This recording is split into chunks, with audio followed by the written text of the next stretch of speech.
안녕하세요. 우리는 가끔 영화나 드라마에서 중세 유럽의 모습을 보곤 합니다. 그때마다 한 가지 궁금증이 생기죠. 왜 중세 유럽 사람들은 매일 목욕을 하지 않았을까? 혹시 지저분한 생활을 한 건 아닐까? 하지만 놀랍게도 우리가 생각하는 것과는 달리 중세 유럽의 목욕 문화에는 깊고 복잡한 이야기가 숨어 있습니다. 오늘은 그 흥미로운 비밀을 함께 파헤쳐 보고자 합니다. 단순히 위생 문제라고 치부하기엔 너무나 많은 역사적, 사회적, 종교적 맥락이 얽혀 있거든요.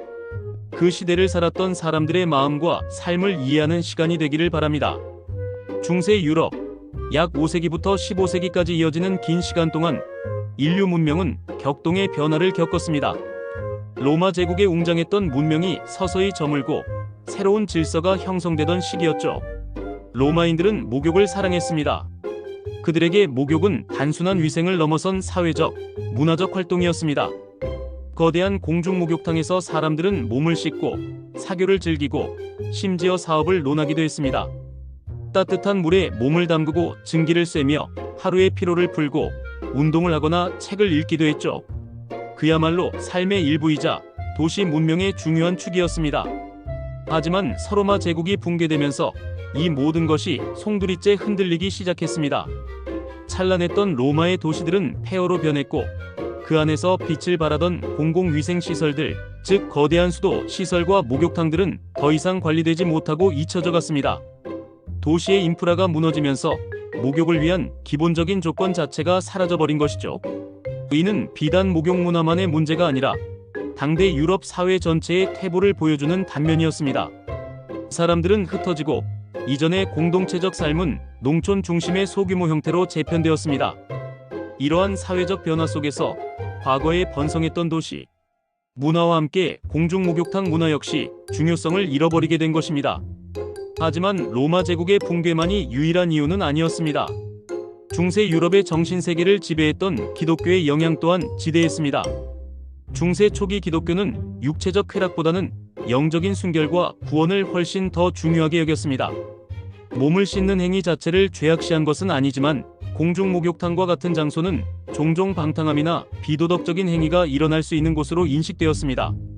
특히 로마 시대의 목욕탕이 지니고 있던 퇴폐적인 이미지와 연결되면서 기독교적 가치관과는 상충되는 것으로 여겨졌던 것이죠.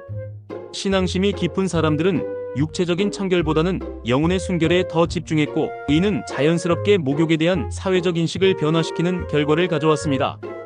물론 모든 기독교인이 목욕을 멀리한 것은 아니었지만 전반적인 사회 분위기는 목욕의 빈도를 줄이는 방향으로 흘러갔습니다.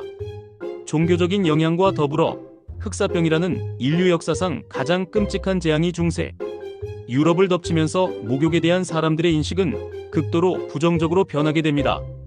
14세기 중반 유럽 인구의 3분의 1 이상을 앗아간 흑사병은 엄청난 공포를 불러왔습니다. 당시 사람들은 병의 원인에 대해 정확히 알지 못했고 온갖 잘못된 미신들이 난무했습니다.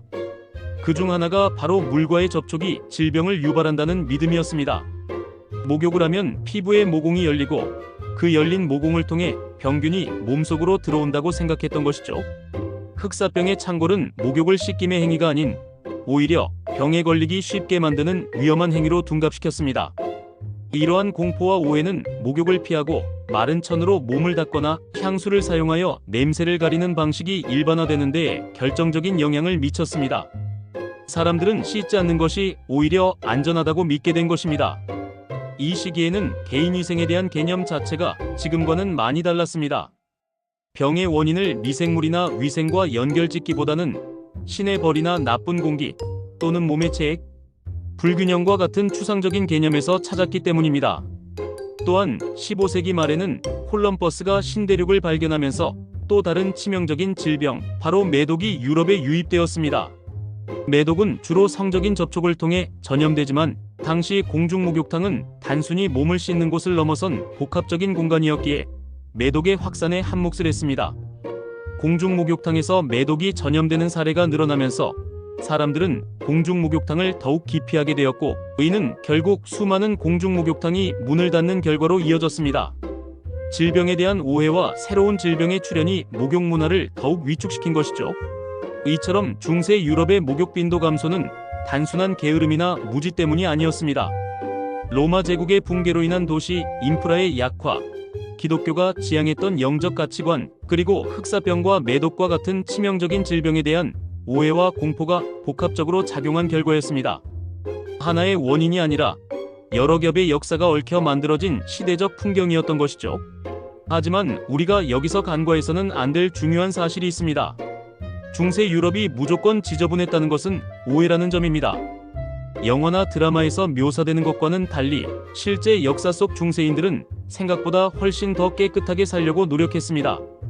물론 오늘날과 같은 위생 수준은 아니었지만 그들은 나름의 방식으로 청결을 유지했습니다.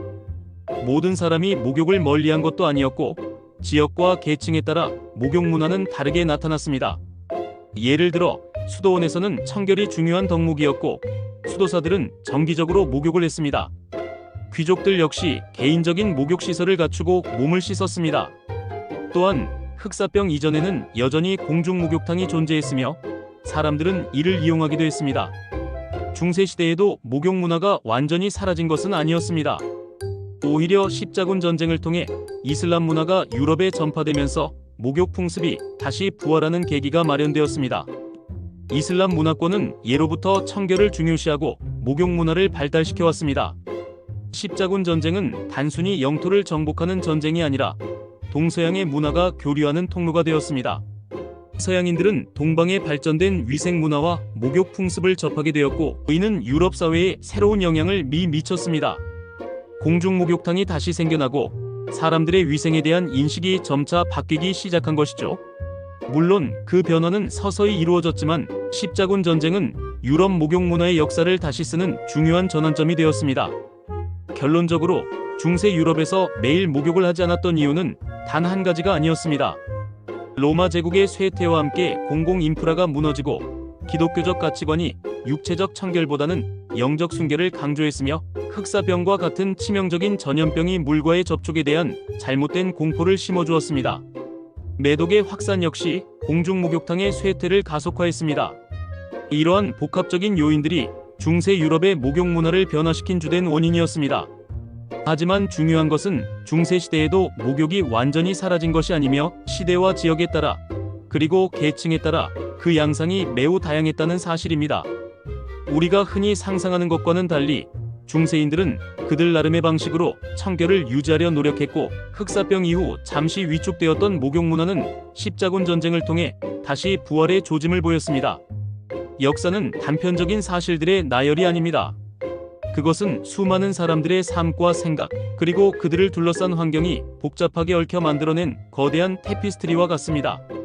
중세 유럽의 목욕 문화를 이해하는 것은 단순히 과거의 위생 상태를 아는 것을 넘어 그 시대의 사람들의 세계관과 종교, 과학적 지식 수준, 그리고 사회 구조를 깊이 들여다보는 귀한 기회가 됩니다. 오늘날 우리는 깨끗한 물과 편리한 위생시설을 당연하게 누리고 살아갑니다. 하지만 과거의 사람들은 그렇지 못했습니다. 그들의 삶과 선택을 통해 우리는 현재의 소중함을 깨닫고 역사 속에서 지혜를 얻을 수 있습니다. 중세 유럽의 목욕 이야기처럼 세상에는 우리가 미처 알지 못했던 흥미로운 역사적 사실들이 가득합니다. 이 모든 것이 결국 우리 자신의 삶을 더욱 풍요롭게 만드는 지식의 한 조각이 될 것입니다. 오늘 이 시간을 통해 중세 유럽에 대한 여러분의 시야가 조금 더 넓어졌기를 바랍니다. 감사합니다.